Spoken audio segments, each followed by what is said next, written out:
Danke bafethu, welcome back to Nkuli Soccer. Ubhuti lana bafethu umncedisi Ngwenya uthi i-man of the match yakhe yena yayizolo Umthethwa. Kusho ukuthi Umthethwa udlale kahle kakhulu. I don't know if you guys agree ukuthi Umthethwa i-man of the match kuleya match leya yayizolo. But yeah, Umthethwa he gave so much to the game bafethu, i-energy yakhe.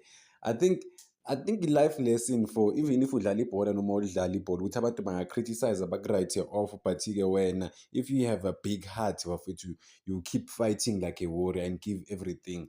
Even ngiyakhumbula Umthethwa bafethu mayethola i-man of the match laphana athola i-100,000, he was so disappointed because he wanted to fight for i-Kaizer Chiefs. Ulapho kuzokwenza umsebenzi wakhe kuphela, abanye-ke baze lapho kuzothatha iy'thombe zako-Instagram ukuthi batrende bakhulume ko-TikTok bakhulume. Umthethwa uzenzela umsebenzi wakhe uyahambela inkabi yami kuphela. What a performance from Umthethwa. As much as anga-criticize-wa kwezinye izinto njengoba ngihlezi ngisho, but hayi bafethu at the moment is currently the best player ku-Kaizer Chiefs. Awuyiphikisayo le nto leyo unamanga. Is currently the best player ku-Kaizer Chiefs. Lo muntu lo ubone ukuthi uyi-workaholic kangakanani. There are moments la kumele a-defend Umthethwa siyamazi, but-ke there are moments la is forced ukuthi aye phambili. Guess what?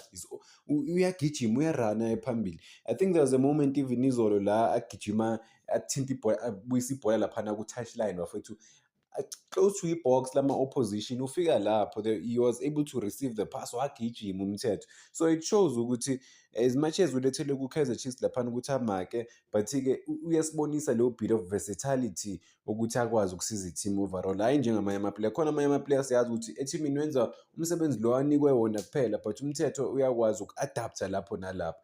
Unokuya kwamanye ama-position simbone asize i-team. Hhayi, yabona umuntu yazi abamnika i-contract ka-5 years Umthethwa laphana ku-Kaizer Chiefs. But I think they bathathe i-decision e-right ukuthi ba-renew i-contract yakhe. I think bebathi bayi-renew-a noma baya-negotiate, I can't remember, bathi bafuna uku-add i-2 years e-contract-kini kaMthethwa because bayabona into ayilethayo laphana ku-Kaizer Chiefs ethimini overall. There were moments bafowethu la thina besingaboni ukuthi Umthethwa wenzani ku-Kaizer Chiefs, but-ke somehow behind the scenes laphana abantu bebabona bebasho. I remember uBen Khalil asho ukuthi Umthethwa ubalulekile ku-Kaizer Chiefs. I was like, hey, this guy uthi Umthethwa ubalulekile kanjani ngoba Umthethwa uney'nkinga nje ku-Kaizer Chiefs.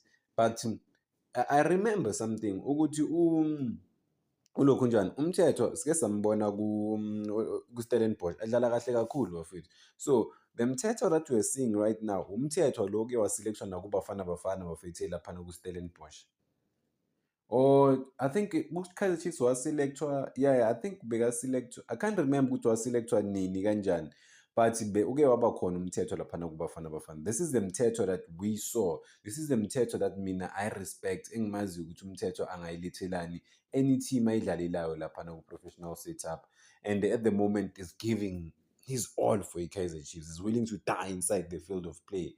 I mean, the youngsters can be inspired ukubona uyi-workaholic kanje phambi kwabo, because I mean sometimes ubona from a distance ukuthi hayi kuyasetshenzwa la ngaphandle, but-ke ku-Kaizer Chiefs ama-player wakhona they are fortunate because they can draw inspiration from Umthethwa la phambi kwabo bafowethu. Khona-ke abanye ukuthi izinto ezi-negative angizisho isikhathi esiningi, angithandi futhi ukugxila kuzo. Khona nje abadlalela ama-vibes, abadlalela ukutrenda, siyabazi labo bantu abadlalela ukutrenda. Ngiyabazi by the way because of ngiyabona izinto laphana behind the scenes ezenzakalayo ezinye. Abantu ba-react-a, hhayi abantu ba-react-a izinto zakwamanye ama-team nama-players ayangenelela. In fact as a player you just have to be professional and play your game, that's it. At the end of the day siyazi ukuthi uwumuntu nawe uzo-react-a, but ungayingeni indaba yama-fans namanye ama-team because uzokwenza i-mistake bakubuyisele to a moment la ukuthi bowufocus-e kwenye i-team wena. So ungayingeni indaba yama-fans ibekele eceleni, just focus on your job, focus on ilokhu njani i-game yakho nje kuphela. That's what Umthethwa is doing laphana ku-Kaizer Chiefs, the aggression part. Yazi uyahlekisa Umthethwa, there are moments la unokuluwina ibhola aphase i-opponent aphinde aluwine back. That's how driven he is. That's what he brings to i-Kaizer Chiefs. I wish he was more vocal ukuthi akwazi ukuthatha ispirit sakhe asiphushele nakwamanye amajita laphana overall, because I think amajita angakwazi ngempela. They can draw something from Mthetho, from what he's able to do for Kaizer Chiefs.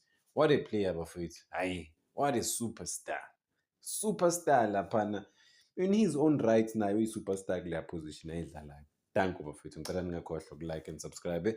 Making sure bafethu, hayi bafethu unsubscribe. Making sure ukuthi le page ilifike at least ku 20,000 subscribers.